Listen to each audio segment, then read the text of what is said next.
Assurance vie, ces frais devenus obsolètes que votre banque vous cache.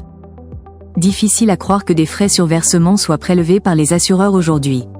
Très variables, ceux-ci sont souvent insoupçonnés par les souscripteurs. D'où l'objet de cette vidéo. Zoom sur les frais sur versement de l'assurance vie. La souscription d'un contrat d'assurance vie s'avère être une solution privilégiée par les Français. D'après France Assureur, plus de 2,4 milliards d'euros y ont été placés l'année dernière. L'encours de l'assurance vie a ainsi atteint un niveau record, soit 1 923 milliards d'euros. En dépit des nombreux avantages de l'assurance vie, celle-ci comporte des frais sur versement. Plafonnés à 5%, ceux-ci s'apparentent parfois à des frais d'entrée. En moyenne, leur montant était supérieur à 3% fin 2023, selon une étude dédiée.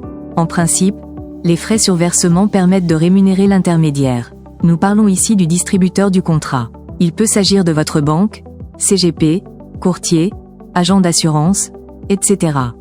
Dans tous les cas, ces professionnels ne travaillent pas gratuitement. Les frais d'entrée alimentent le réseau de distribution de l'assureur. L'assuré bénéficie des conseils personnalisés en contrepartie de frais sur versement. Idem pour les services annexes. Les conseillers et les réseaux touchent tous des primes découlant des frais d'entrée. De nos jours, certains assureurs se déplacent chez leurs clients pour leur apporter des solutions d'épargne inédites. Même les travailleurs non salariés et les artisans y sont potentiellement éligibles. Est-il possible de négocier ces frais de nos jours? Les offres d'aujourd'hui s'alignent aux besoins des épargnants moyennant quelques frais. De quoi rémunérer la prestation de conseil et de suivi proposée par l'assureur. Bien entendu, les frais sur versement sont fixés au préalable selon la politique de chaque compagnie. Cela dépend aussi de la qualité du service et du réseau de distribution. La bonne nouvelle, c'est que les frais sur versement sont négociables. L'objectif ici est de réduire leur montant. Pour bénéficier d'une réduction tarifaire, il faut toujours remplir quelques conditions. Et celle-ci peut être dégressive en fonction des sommes placées, de 3% à 2,5% par exemple. Bien que les frais sur versement soient souvent plafonnés à 5%, les frais réels oscillent en moyenne entre 1% et 0,55%. La négociation est possible si la somme n'est pas trop élevée, moins de 10 000 euros, par exemple.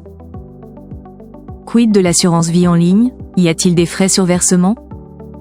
De toute évidence, les frais sur versement sont très variables. Ils s'établissent généralement à 2,3% du côté des conseillers en gestion de patrimoine, contre 1,78% pour les banques privées. Pour changer la donne, la souscription d'un contrat d'assurance vie sur Internet reste une option alléchante. En raison, les frais d'entrée sont inexistants dans ce secteur. Idem pour les banques en ligne, les courtiers, historiques, ou encore les fintechs. Quoi qu'il en soit, le souscripteur ne bénéficie pas de conseils pointus en choisissant cette voie. D'où l'importance de passer par un CGP lors de la souscription d'un nouveau contrat d'assurance vie.